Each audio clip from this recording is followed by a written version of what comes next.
आणि अमेरिका आणि इस्रायलनं एकत्रित हल्ला केला असला तरी इराणनं धाडसी नेतृत्व करत अमेरिकेला आव्हान दिले।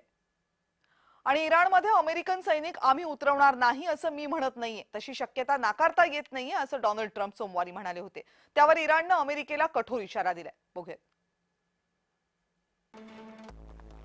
अमेरिकेवर टीका करणाऱ्यांची संख्या कमी नाहीये। या टीकाकारांकडून मला नेहमी प्रश्न विचारले जातात।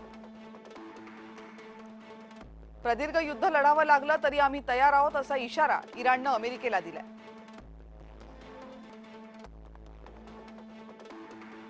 सध्या जे सुरू आहे ते पवित्र आणि रास्त युद्ध आहे।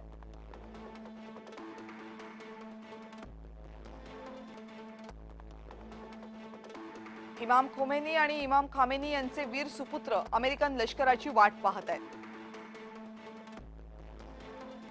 हजारो अमेरिकन सैनिक आणि अधिकाऱ्यांना बंदी बनवून अमेरिकेची नाचक्की करण्यासाठी आम्ही सज्ज आहोत। इराणचा नवा निर्धार आणि नवी शस्त्रास्त्र जगाला लवकरच दिसतील।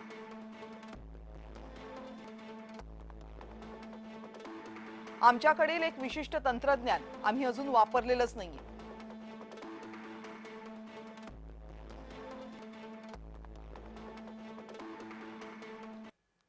आणि या संदर्भात अमेरिकेला काही सवाल केले जात आहेत।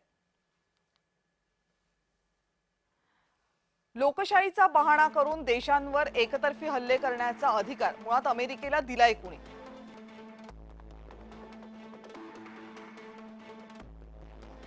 लोकशाहीचा इतकाच पुळका असेल तर सौदी अरेबियाला लोकशाहीचे धडे अमेरिका का देत नाही?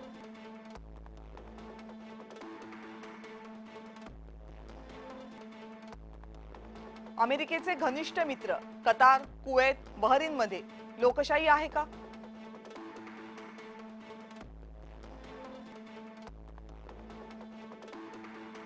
अलीकडच्या काळापर्यंत अमेरिकेनं कुरवाळलेल्या पाकिस्ताननं लोकशाहीबाबत नेमकं काय केलंय?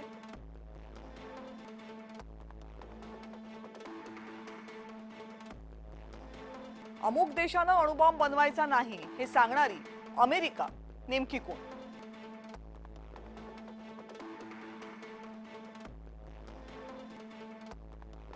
स्वसंरक्षणाचा अधिकार फक्त अमेरिकेला आहे, अन्य देशांना नाही?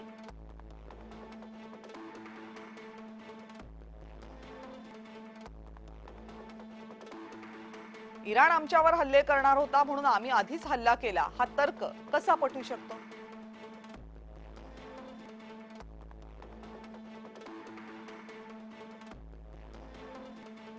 रशिया आणि इराणकडून तेल घ्यायचं नाही ही दादागिरी जगानं का खपवून घ्यायची?